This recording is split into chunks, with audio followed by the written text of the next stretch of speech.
Origin and Evolution of Life Part 6b Reproductive Isolation। इसका मतलब होता है कि दो इंडिविजुअल्स आपस में इंटरब्रीडिंग नहीं कर सकते या दो अलग अलग स्पेसीज के इंडिविजुअल्स में इंटरब्रीडिंग नहीं हो पाती। इसे कहते हैं रिप्रोडक्टिव आइसोलेशन। और रिप्रोडक्टिव आइसोलेशन होता है इंडिविजुअल्स के जेनेटिक मटेरियल में चेंज आने से या पॉपुलेशन के जीन पूल में तब्दीली आने से और इंडिविजुअल्स के जेनाइटल ऑर्गन्स में डिफरेंस होने की वजह से। इसकी वजह से नई स्पेसीज डेवलप होती है और वो इवोल्यूशन का कॉज बनती है। रिप्रोडक्टिव आइसोलेशन के कई फैक्टर्स होते हैं और वो फैक्टर्स कहलाते हैं आइसोलेटिंग मैकेनिज्म्स। फर्स्ट है प्री मेटिंग और प्री जाइगोटिक आइसोलेशन, यानी दो इंडिविजुअल्स के बीच मेटिंग होने से पहले या जाइगोट बनने से पहले अलग होना, जिसकी वजह से फर्टिलाइजेशन नहीं होता और जाइगोट फॉर्मेशन नहीं होता। इसके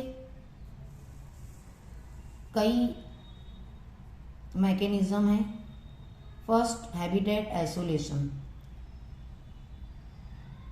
एक आबादी में रहते हुए भी दो इंडिविजुअल्स अगर दो अलग अलग हैबिटेट में रहते हैं तो उनमें सेक्सुअल कांटेक्ट नहीं हो पाता, यानी इंटरब्रीडिंग नहीं हो पाती, और ये कहलाता है हैबिटेट आइसोलेशन। सेकंड होता है सीजनल आइसोलेशन। एक आबादी में रहते हुए भी दो इंडिविजुअल्स अलग अलग टाइम में मैच्योर होते हैं, इसकी वजह से इनमें इंटरब्रीडिंग या सेक्सुअल कांटेक्ट नहीं हो पाता। Third, ethological isolation.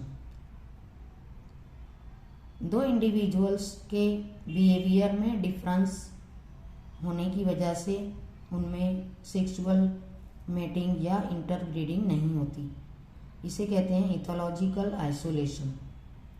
फोर्थ होता है मैकेनिकल आइसोलेशन। दो इंडिविजुअल्स के जेनाइटल ऑर्गन्स में डिफरेंस होने की वजह से या दो डिफरेंट स्पेसीज के इंडिविजुअल्स के जेनाइटल ऑर्गन्स में डिफरेंस होने की वजह से उनमें इंटरब्रीडिंग या सेक्सुअल कांटेक्ट नहीं हो पाता, इसे कहते हैं मैकेनिकल आइसोलेशन। और ये सब बनते हैं कॉजेस नई स्पेसीज बनने के, और फिर ये इवोल्यूशन का कॉज बनते हैं। सेकंड होता है पोस्ट मेटिंग और पोस्ट जाइगोटिक आइसोलेशन, यानी सेक्सुअल कांटेक्ट के बाद या जाइगोट फॉर्मेशन के बाद अलैंगिक होना, इसे कहते हैं पोस्ट मेटिंग या post zygotic isolation.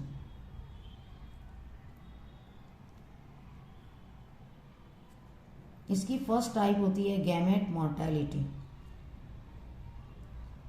Sperm uterus में दाखिल होने के बाद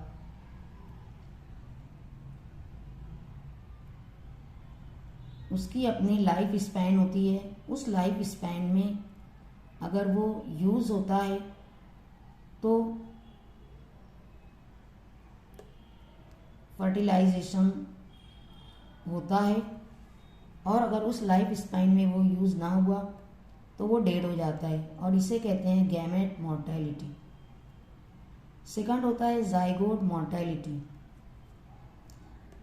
जाइगोट डेवलप होने के बाद कुछ रीजंस की वजह से वो डेड हो जाता है,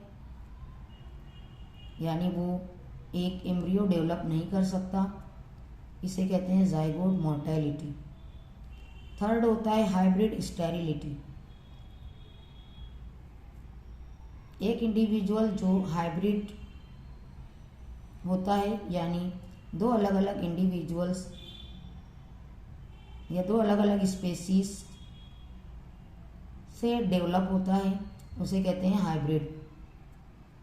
फॉर एग्जाम्पल म्यूल यानी खच्चर, डोंकी और हॉर्स के गैमेट्स के फ्यूजन से डेवलप होता है, लेकिन वो हाइब्रिड स्टेराइल होता है, यानी वो अपनी नस्ल को आगे नहीं बढ़ा सकता। और ये सब कॉजेज होते हैं नई स्पेसीज या स्पेसीज में चेंज लाने की, और यही बाद में इवोल्यूशन का कॉज बनते हैं।